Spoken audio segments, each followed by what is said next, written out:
Good afternoon, members of the press, ladies and gentlemen. Today we're going to host a presser on the subject of the evictions and forced displacements that are taking place in both Uzumba and Mutoko. And this press conference is conducted in the context of the MDC Alliance's rural strategy, where we've set a goal to mobilize and penetrate rural areas as we approach the 2023 election. Now, Zimbabwe's rural population recently exceeded the 10 million person mark. The majority of our population live in the rural areas, yet the same populations face some of the worst underdevelopment, underinvestment, and human rights violations under Mr. Mnangagwa's illegitimate regime. Rural schools are inadequate and mostly ill-equipped. Young children are having to walk more than 5 to 10 kilometers a day to reach their nearest school. Their hospitals are equally inadequate. They are poorly resourced and inaccessible. Modern infrastructure is simply non-existent. There are no roads, there's no running water, there's no electricity, and no serious investment in the rural economy.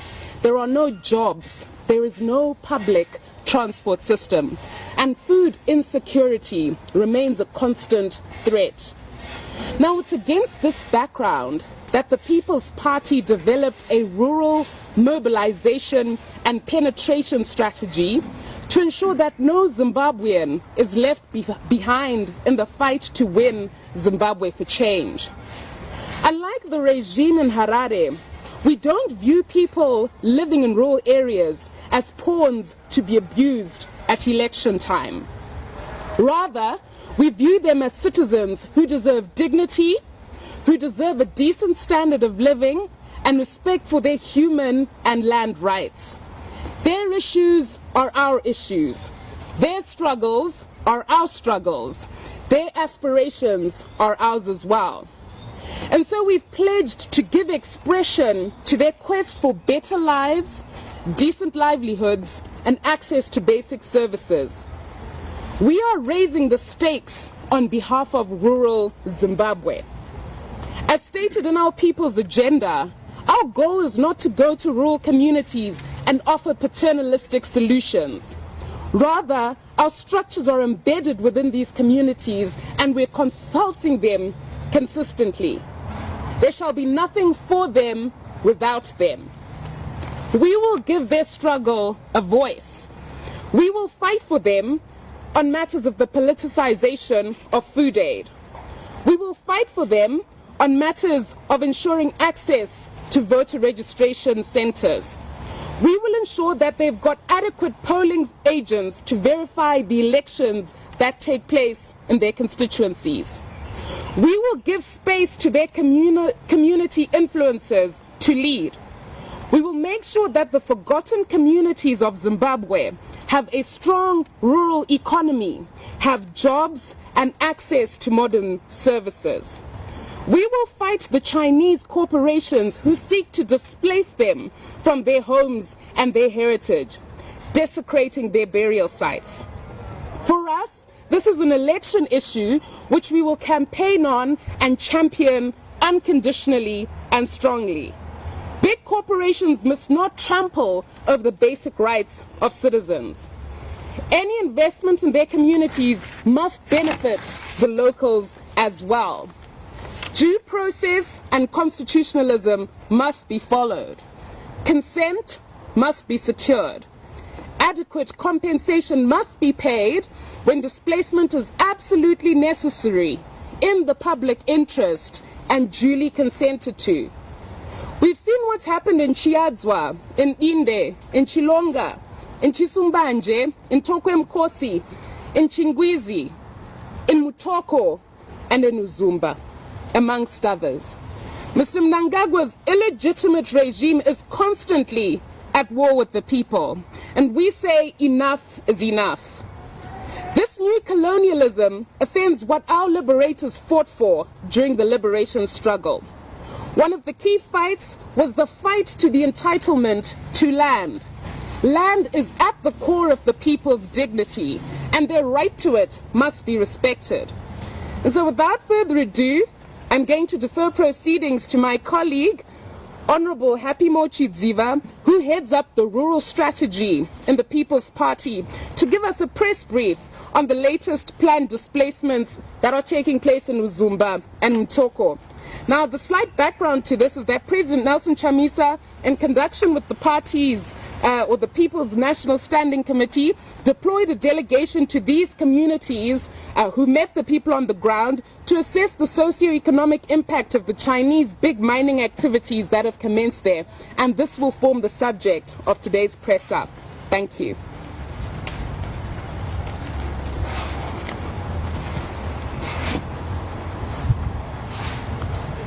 Thank you, Spokes. In my capacity as Secretary for Rural Mobilization and Penetration Strategies, I led a delegation to Mutoko and Uzumba to express solidarity to communities that are being abused by the regime, to hear their concerns and map the way forward to ensure the protection of their rights and dignity. The visit, commissioned by the National Standing Committee, sought to establish the socio-economic impact of large-scale exploration by Chinese companies on indigenous communities in Mutoko and Uzumba. Resulting from the large-scale exploration by these big Chinese companies, this delegation's term of reference were to identify and assess socio-economic activities which are significantly influenced by the ongoing mining activities, to examine local communities' perception on the Chinese mining activities, and to suggest interventions that can assist in empowering the communities to assert their rights and safeguard their communities. The delegations made the following findings. In Uzumba, the Chinese company Hengjin Mining started exploration in 2020 and pegged areas to be mined which cover a total of 300 hectares of communal lands and possibly displace nearly 12,000 people. The affected villages were informed of these developments a year after the arrival of the mining company. They were also informed that the majority of them would be displaced and should seek alternative settlement from their traditional leaders. Their consent was never sought, nor were they heard before the mining commenced. The large-scale mining activities are affecting 11 villages, namely Matena, Gotora, Mukanzi, Chimina, Manyani, Nenzou, Gonye, and Machas. Those affected are indigenous communities, households or families with an ancient and cultural attachment to the land. No alternative resettlement area has been identified, and there is no plausible compensation plan for those affected. In Mutoko, the Chinese company started exploration in 2020 and pegged areas to be mined, which covers a total of 117 hectares of communal lands. The affected community has not yet been formally informed of these developments, in total disregard of the community's right to information, their right to dignity, and their right to be heard. The mining activities will affect 4 villages in Ward 11 under Chief Muzengeza. Impact on the community. The mining activities are at the exploration stage, which is comparatively low economic impact, but is critical since it is the first encounter between the community and the mining company.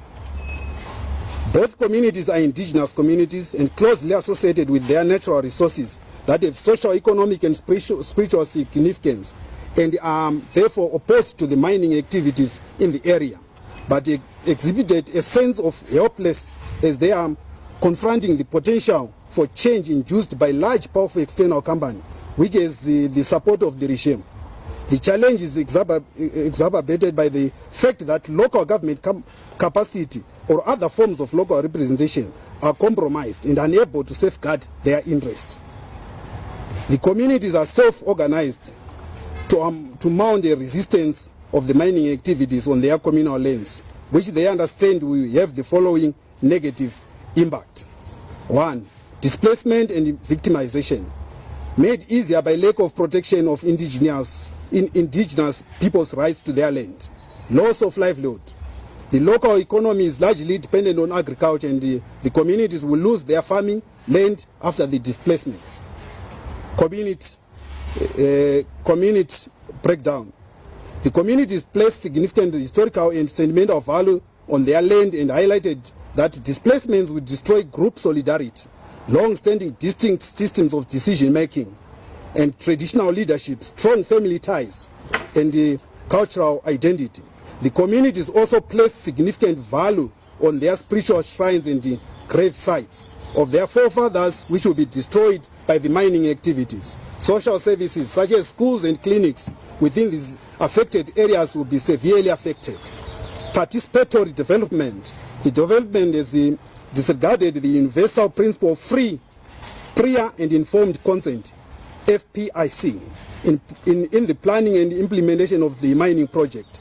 The exclusion of the community will result in the violation of their land rights, access to social services, etc. The community is also not happy with the government's mechanism of responding and resolving their concerns and grievances, which they have viewed as coercive, intimidatory, and discrediting their right to withhold consent of use of their land. Our position. We unreservedly condemn the planned displacement of indigenous communities. The right to land, heritage, dignity of the people must be respected. This new colonialism offends that what our liberators fought for during the liberation struggle. One of the key fights was the fight for entitlement to land. Land is at the core of people's dignity and their right. It must be respected. You remember the Manawev concept. We take exception to colonial legislation like the Mines and Minerals Act and Communal Lands Act, which partly enable their acts. These laws must be repealed, and instead we must have laws that speak to our issues and entrench our dignity and aspirations as a people.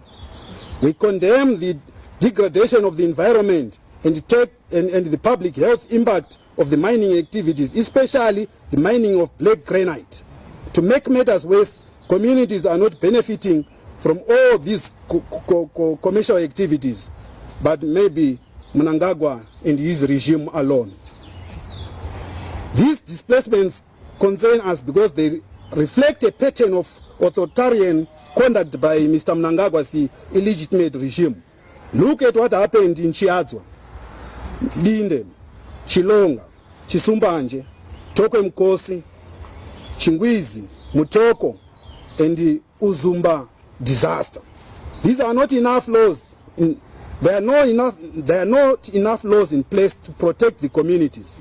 Censor due process is followed and mandate consultation with communities to secure their consent.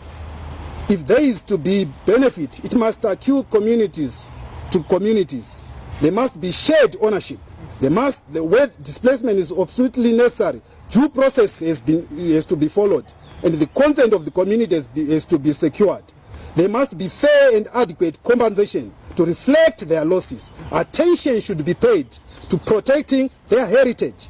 The role of traditional leaders must also be respected as they are leaders within their communities.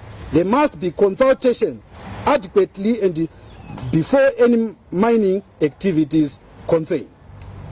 Us as a movement, we will remain in these communities to work together with the communities to protect their indigenous communities. Thank you. Okay, members of the press, I'm going to open the floor up to a few questions. If you've got any questions for Honorable Chidziva on either the rural strategy or the specific visits to Uzumba and Mutoko, we'll gladly take those now. As usual, may you respectfully just identify yourself and the news house that you come from, and then you can ask your question. Thank you.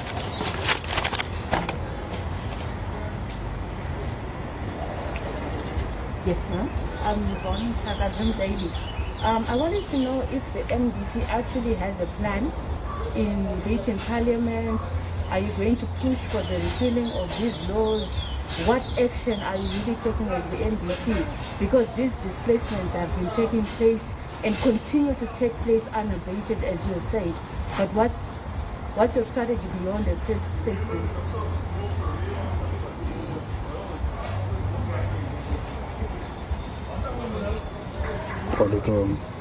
Thank you so much. Yes, the MDC have a plan. The first plan that we have is to be with the communities, be able to safeguard their indigenous communities. The second plan is that we encourage the communities to vote for the MDC government because we have a policy that will safeguard their communities. And I think it's also worth adding to that we do have a parliamentary agenda for rural communities. You recall the work that was done by Honorable Mutoko when the Inde issue happened. Similar steps are being taken, similar questions are being asked to the ministers responsible. In addition to that, in line with our broad alliance agenda, we're partnering with civic organizations that are interested in both the environment and the internal displacement of persons to ensure that the rights of these citizens are protected in the courts. And obviously we're assisting with the mobilization of these people to resist the displacements that are imminent. So we definitely are there. And obviously this press statement is just a reflection of the work that we've done over time. We've gone there, we've assessed the impact, we've sat down with both traditional leaders, with the community sector, we've asked them what role they want us to play. And the critical thing, I'm sure Honorable Chiziva will say this, the first thing that they said is, please, we need a new government. This government doesn't care about us. We are hungry, we don't have hospitals, we don't have schools, and this government simply doesn't care. So we are absolutely taking all steps possible, using all tools available to us to ensure that the rights of these citizens are protected.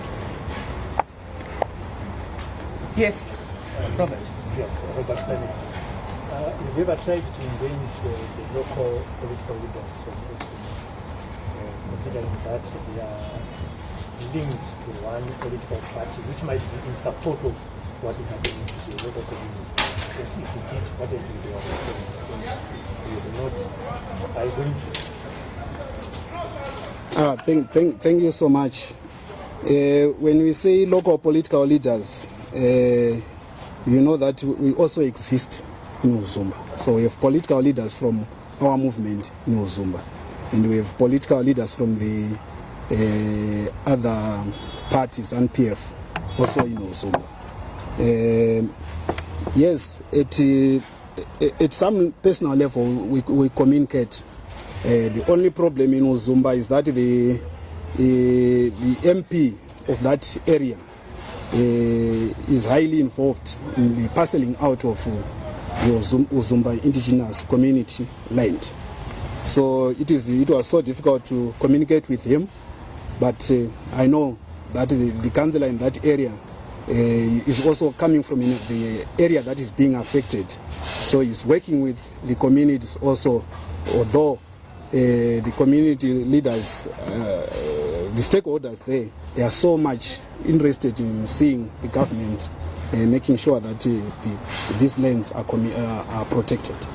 And just to add on to that, Robert, one of the big things that we established from the reports that the delegation brought back is that the politicians that are ZANU-PF, including the MP, I know Honorable Chiziva didn't mention his name, but his name is publicly available, is siding with the DA and certain traditional leaders to actually facilitate the displacement of the people to make way for the Chinese miners. So what you have is a situation where ZANU-PF is siding with the big Chinese corporations, and the MDC alliance is siding with the communities that are vulnerable, that are powerless, and that stand to lose their land, their heritage, their cultural sites, their burial sites, and their livelihoods. Entire ecosystems of survival are being disrupted wantonly, and as highlighted by Mr. Chiziva, no alternative place for them to live, to move to. No compensation has been put in place. In fact, there is no plan from the regime to protect the rights of these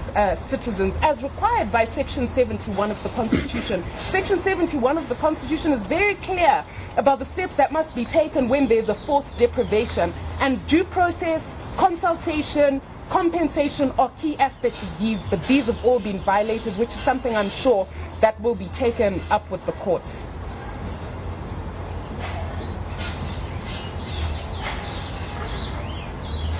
Are there any other questions? Yes, sir. You highlighted earlier on that the local leadership in Uzumba and Mutoko is compromised. So is the MDC setting an alternative leadership, a grassroots leadership, that will actually partner with the community to make their grievances known as well as to champion their cause? Thank you so much. Actually, in Uzumba, MDC have been existing in Uzumba since 1999. That is the reason why you have seen that there was too much violence in Uzumba. Houses were burned. The houses which were burned in Uzumba are for MDC supporters. That means that MDC exists in Uzumba. And as I said earlier on, that the ZANU-PF leadership, the local leadership of ZANU-PF there, they are partnering with the mining giants to pass out this land. The message from the community is just saying, Munangagwa atenges. And they have a feeling that they are being sold out because the Munangagwa and ZANU-PF have been winning Uzumba by stealing, not by actual votes. And now they are trying to displace these people so that something can reflect in 2023 as if they have supporters in Uzumba. The MDC leadership there, they are taking an active role with the community stakeholders to make sure that there is leadership. And just to buttress what Honorable Chidziva is saying, one thing that he hasn't said is that we have structures in all these rural areas, in all provinces in the country, and he's the one who personally has set those grassroots structures up, and he's only traveled to Harare for this presser, but he's actually embedded within these communities. And the MDC Alliance has been deliberate about the rural communities, and our goal is not just to use the people to win the election in 2023, but we actually want to see a modern rural economy. We want to see proper roads in rural areas. We want to see adequate schooling, adequate health services. We want to ensure that they've got modern farming facilities and capacity. We want to mechanize what's transpiring there. We want to ensure that all rural communities have adequate electricity. So for us, it's not just an election issue for the sake of it. We genuinely want to improve people's lives in those communities. Does anyone have one outstanding question? I know the journalists who come at the end and ask, but you're free to ask if your news house is in a different language, you're also free to ask your question at this point, if it's okay, if you have one. Okay, if there are no further questions, all that remains is for me to thank Honorable Chidziva for traveling all the way to Harare and making it for this press conference, and to thank him for all the work that he's doing with the rural mobilization strategy. It's really not easy to crisscross the entire country and make sure that all these various communities have a voice and their issues are adequately attended to. So I thank